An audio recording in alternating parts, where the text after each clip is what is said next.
Hi, welcome to your number one aviation and tourism TV show, Mamaj TV. My name is Joy Ibom.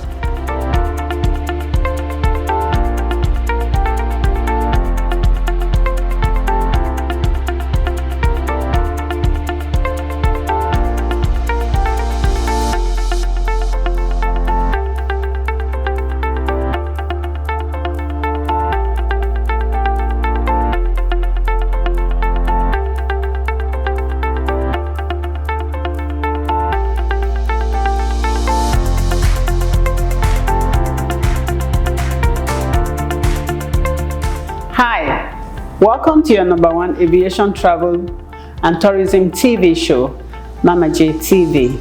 My name is Joy Ibom. Today on our show, we are going to be bringing you an exclusive interview with the COO of Ibom Air, Mr. George Uriesi. We'll be back after this break.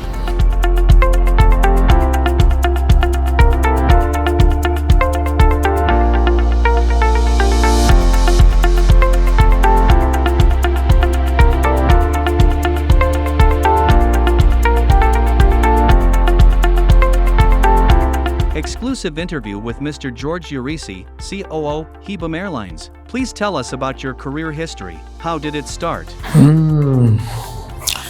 It started some 32 years ago now. I served with the then Nigerian Airports Authority as an operations officer. And even prior to that, I already had a lot of interest in the industry. So I had followed it from childhood. And so when I came out of youth corps, I walked into ADC Airlines one morning and said, listen, I want to work for this airline. It was the best airline at the time. And the HR manager was a little bit taken aback, as in, you just walk into my office and say you want to work here. At the time, one of the directors walked into the room and she said, see, Missy Wahala, this is what this young boy is saying. So she said, say what you said again. I said it. He said, the kind of people who they look for this, now take him. And that's how I got interviewed and joined ADC. And yeah, so far 32 years later, I've worked in Nigeria and South Africa. And so far, despite obstacles every day, we're thankful to God that we've continued to move forward on this trajectory. As the Chief Operating Officer of Ibom Airlines, saddled with the responsibility of taking strategic, critical, and proactive business decisions to position the airline for viability. Most days must be very intense for you. So, what is a typical day like for you? A typical day as a CEO of an airline in any place in the world would obviously be very hectic, to use the word. But as Chief Operating Officer of an airline in Nigeria, it's hectica. Let me put it that way. The first thing I do is look at all the results of the day before. On-time performance, schedule reliability. We manage it per second. If there were departures that happened 15 minutes beyond, I get explanations for why. I look at trends, so we can work on the trends. We've inculcated a culture in the company where there's healthy competition between the stations to ensure that they don't have any delays that are caused by us, and they manage and limit delays that are caused by the system. The system is very, very inefficient. So we have to make up for the inefficiencies in the system to maintain robust on-time performance. It has affected our on-time performance significantly. So a lot of my effort is put into sort of leading the organization towards ensuring that we can get 100% on-time performance. I know it's not possible or it's not sustainable to be at 100%, but you want to get as close to 100% as you can. The past few years have been very crucial in aviation. Ibom Air had barely settled in after launching out in 2019 when the world got hit by the devastating effect of the COVID-19 pandemic. Sadly, the travel industry was the worst hit. It was indeed a very crucial and defining moment globally. But like they say in our local parlance, voila, norde finish. Just when we thought we had seen it all, our airlines were faced with the increased and outrageous aviation fuel price, and then the scarcity of forex, and now, removal of fuel subsidy. These are just a few of the many challenges listed. So, how have you been able to navigate through these unending challenges? COVID was something else. And I can divulge a secret now that many people obviously don't know. COVID nearly finished us. If it had continued for another 3 weeks, it would be very, very difficult for us to come out of it. We saw our working capital continuously depleting, and just in the nick of time, flights resumed. And we had even thought that upon the resumption of flights, recovery would be very difficult. So we're bracing for some really hard times. But to our amazement, the brand had created enough strength up to that time that the moment we started flying again, our load factors went back up into the 90s immediately. And then the recovery plan was more than doubled in the results that we were getting. So that gave us a sigh of relief, and we were able to come out of that critical period and start building again. Many airlines in the world, as you know, didn't make it, because the fact that you're not flying doesn't mean you're not spending. You continue to spend every day on the maintaining of those aeroplanes so that you can come out as soon as flying starts again, and it was depleting everybody's resources. Some very important airlines just didn't recover from it across the world. So we're very lucky. And then, of course, 2022 came with a double whammy. The price of aviation fuel quadrupled during 2022. So no matter what your business plan was, you were facing one of your highest cost elements quadrupling at the same time as Forex was, the Naira was cratering against the dollar. So the two were a double whammy. You're paying more for fuel, you're paying more for dollars, which is your major input. And the luck I think we had was that the brand is strong in the market. We were, throughout 2022, beating our load factor targets by far. And we're able to add capacity with 2 A320s, which also boosted revenue. So even though costs were running away, revenue was chasing costs to the point where we were able to not only meet the costs of the operation in 2022, but in terms of our business plan, 2022 was the year we were supposed to become profitable, and we achieved that profitability. If it wasn't for the fuel quadrupling and the cratering of the Naira against the dollar, it would have been a bumper year for Ibom Air. But we turned a profit in 2022. And in terms of our business plan, the initial losses were reducing dramatically even through COVID because of the strength of the brand. In 2021, it was getting very near to profitability. And despite the issues in 2022, we crossed over into profitability. And we intend to continue to sustain that. Please clarify the ownership of Ibom Air. There have been rumors that the airline is owned by the state government. Some have predicted that once there's a change of government in the state, that will be the end of the airline. So far, nothing has changed. For the records, can you please clarify? Is Ibom Air owned by the Akwa Ibom state government or with other investors? Ibom Air is 100% owned by the government of Akwa Ibom state. It has a very clear-cut corporate structure. Akwa Ibom has an investment entity called AkiCorp, Akwa Ibom Investment Corporation. So that's the vehicle that holds investments of the state on behalf of the state, which is run by very competent economists and accounting, financial people.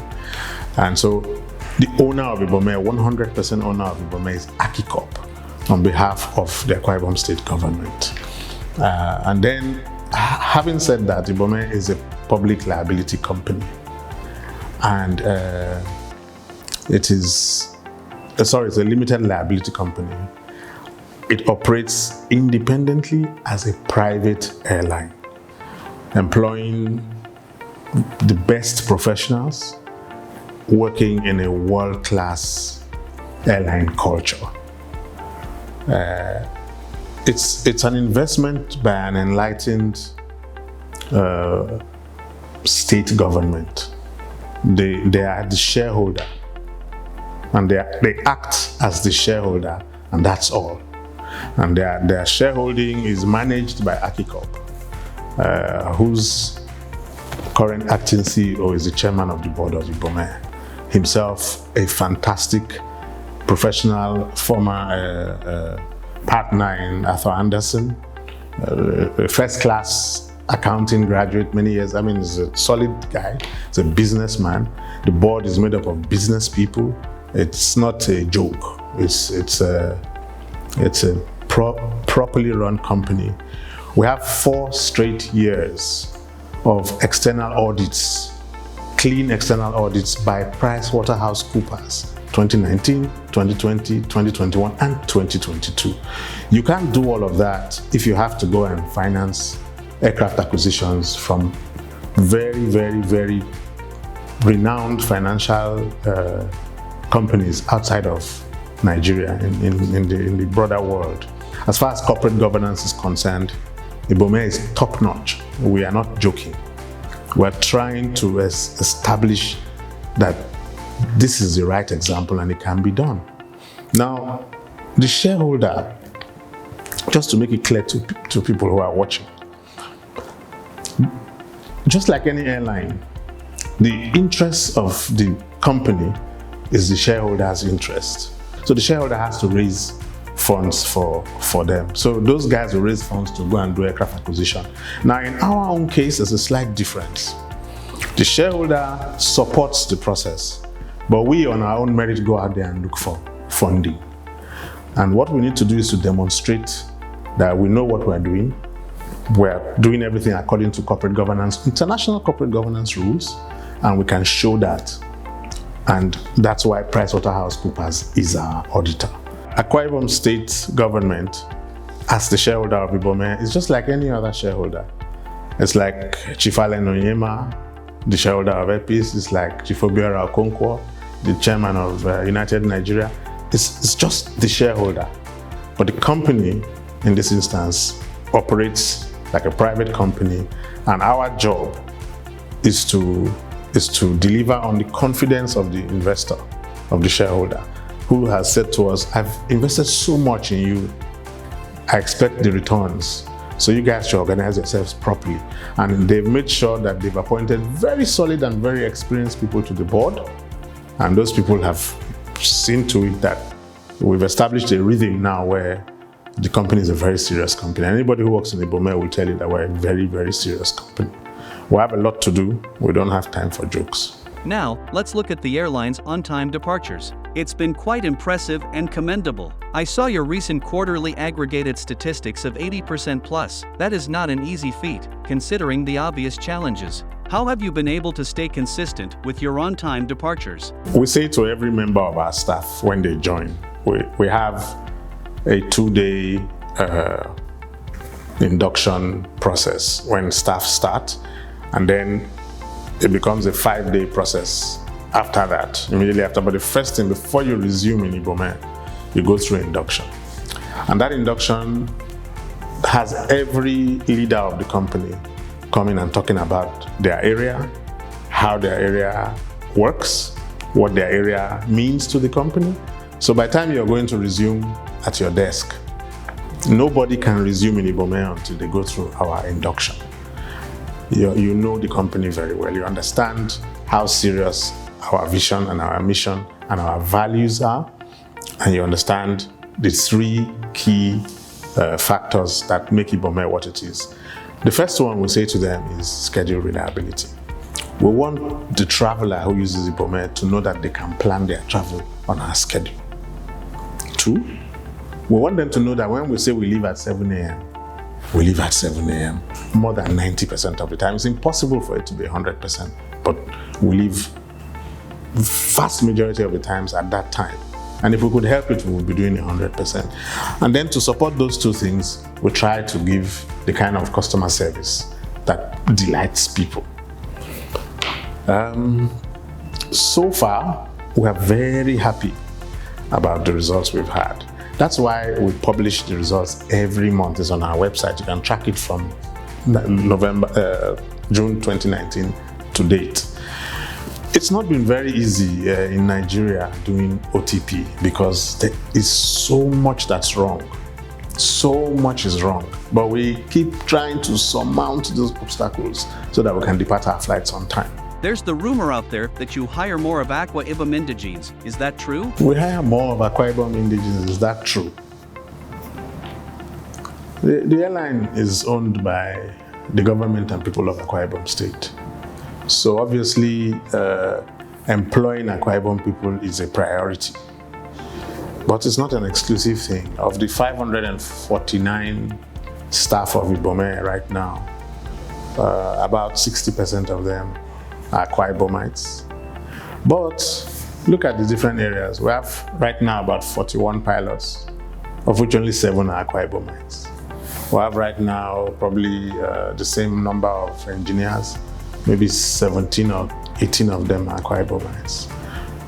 The cabin crew, it's all a percentage. Management, same thing, We do not discriminate against anybody, but if we can employ Akwa Ibom people, that's the whole idea. That's the reason why the headquarters is in Uyo. The spin-off has generated a lot of employment in town from the suppliers that supply us in Uyo. The taxes we pay in Uyo, massive to the state government. So yes, there should never be any thought in the country that if you're not from Akwa Ibom, you cannot be employed in Ibom Air. That's wrong. But yes, we are very sensitive to the fact that it's important that we employ Akwa Ibomites because it is their government's investment and is owned by them. Congratulations! The airline recently celebrated its 4th year anniversary. So what should we be expecting in this second half of the year? What is your current fleet size? Are there route expansion plans and employment? We are in the second half of 2023 now. We just started it. We have the results that are showing this year have been extremely encouraging. Extremely encouraging. We need capacity badly. We can't. The demand for the product is almost 100% across the board, and in many of the routes, it's 100 and something percent of the seats that we have to offer. So that's a good problem for an airline to have, but it's also it tells you that you need more capacity. The fleet is 7 strong. We expect to end the year at 9 strong, which includes the first delivery of our first brand new A220 in November, which the company is busy preparing to receive at the moment. And then the fleet will continue to grow through next year. Another big change that's coming this year is that around October, we will start to operate the new terminal in Uyo, which is our home base hub terminal. We have some very game-changing plans for that terminal. And we're very happy that the shareholder has provided that kind of infrastructure to allow this to happen. So we will be launching the Lagos-Accra operation either at the end of August or early September. And as soon as we start to operate the new terminal, we will start to operate into Douala, Malabo, Libreville, as well as Sao Tome. Why do we want to go to those places out of the new terminal? Those are going to be the testing grounds for the operation out of the new terminal. But more than that, try to go to Malabo from Nigeria, or try to go to Libreville. You will just waste so much time because of the wahala that's there. So we're going to make going there very easy for Nigerians, and use it for Nigerians that are traveling there to just test this facility and see that, wow, so we can do this in this country, so that when we then start taking delivery of the other A220s next year and start to move it to Johannesburg and to Cairo and to all of these places, by that time they would have been fully ready. Let's talk a little bit about the MRO completion. Another congratulations on that. Please, for the benefit of the man on the street, what is an MRO? What informed the airline's decision to build it? Of what benefit is it to the airline in particular, and generally to the industry? You know, the MRO is just a fantastic, it's an example of fantastic foresight, of immense courage, because the first time I went in there and looked at it, what came to my mind was that, what inspired Governor Victor Atta to not only decide to do this, but actually start doing it? Because it's a massive investment. So he could see the future. And a succession of progressive governors, and then culminating in Governor Udom Emmanuel, the immediate past governor, saw the picture very clearly and perfectly. Added the terminal at the level that it's supposed to be. Finished the MRO, massive investment. Set up the airline, because you know it's an ecosystem that must work for the sake of the state and the country. Now, what's going to happen is that we will be doing commercial maintenance for other people's aeroplanes and our aeroplanes. So that's a lot of employment coming in. The new terminal is going to boost traffic into Uyo and all the surrounding opportunities for catering, fuel, ground handling, just the kind of ecosystem that has been built in Lome. And that's, you know, on a smaller scale than what I know is going to happen here. So for employment purposes, for career options, for the state's people and for Nigerians, for economic spin-offs to the state and for the benefit of the government itself, it's just fantastic that these things have been situated in Uyo. What are the major challenges the airline is facing, aside from the multiple taxes and earlier mentioned? And what recommendations do you have for the incoming administration on moving the aviation industry forward? If you ask me about the airline industry in Nigeria, the domestic airlines, we're not your regular airlines. We're operating in an environment that is pushing you out. So you have to force yourself in and to remain in. So there's a need for a policy framework that helps the domestic airlines heave a sigh of relief. You can't borrow money at double-digit interest rates and do very well, because your profit is not double digits. You can't rely on the forex regime. Either its exchange rate or its availability is difficult. At the same time, some of the factors, just the escalation in pricing and the inflation is so fast, you don't know how to react to it is very, very difficult. So running an airline where everything you have to do is in forex, it's hard. It's very, very hard. But it's a very exciting area. So people keep coming. Every day there's a new airline that's showing up. Every day there's a new airline that's showing up. So it looks as if maybe there's one thing we're doing secretly that people don't know. But to be very honest with you, I look all of them and say, wow, okay, welcome. Our philosophy is there's enough for everybody to go around. That we all survive 2022. It's amazing. I recall Dana Air had an alliance with Ibom Air a while ago. How is that going? What is your take on airline mergers, alliance, and collaboration? This was highlighted at the last Aviation Safety Roundtable initiative. Okay, first of all, with the Ibom Air Dana alliance, it went on until when Dana had to stop operating for some time. So under that circumstance, it was difficult to continue the alliance. And since they came back flying, we haven't re-established it formally. We're still watching, and hopefully we'll re-establish it formally at some point. The agitation about airline alliances and mergers, I'll put it like this. Alliances, yes, You start with alliances before you even start talking about mergers. Alliances allow you to cooperate closely in a way that serves customers. But I've been hearing this thing about Nigerian Airlines should merge, Nigerian Airlines should merge, Nigerian Airlines should merge.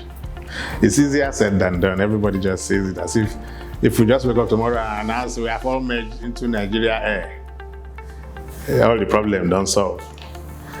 No, we have different cultures. In Ibom Air, we've taken very strongly to Peter Drucker's saying that culture eats strategy for breakfast. Depending on what you want to be, you need to establish the right culture in your organization to allow you to do it. A merger requires a merger of cultures. It's a very, very difficult thing to do. You can't just get up and merge. People have different cost structures, different business complexities, different business strategies and business plans, different debt portfolios. To merge brings all of that into the same plate and all that. It's not a very easy thing to do. Hopefully we will progress to that point, but it's not the way they keep saying it as if it's a panacea. They should all merge. Now, on a lighter side, how do you unwind? Your role as the Chief Operating Officer places a lot of demands on you mentally and physically. I would like to know how everybody else unwinds.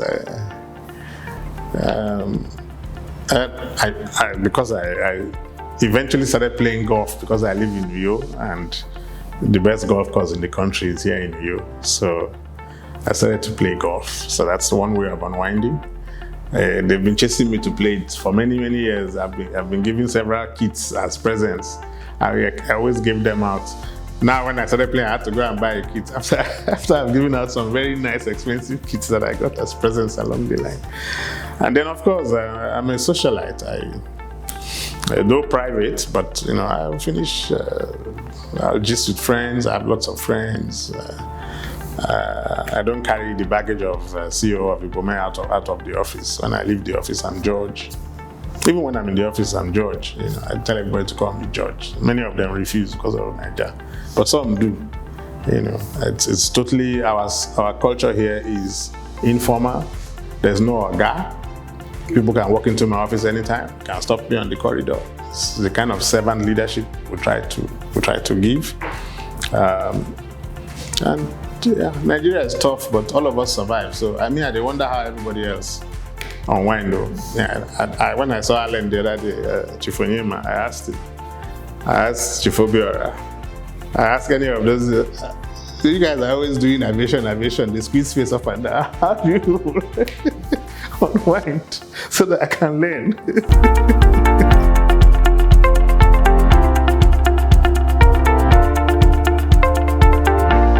We hope you've enjoyed our show today. Please remember to subscribe to all our social media platforms and also subscribe to our YouTube channel. Thank you for watching. See you again soon. Bye.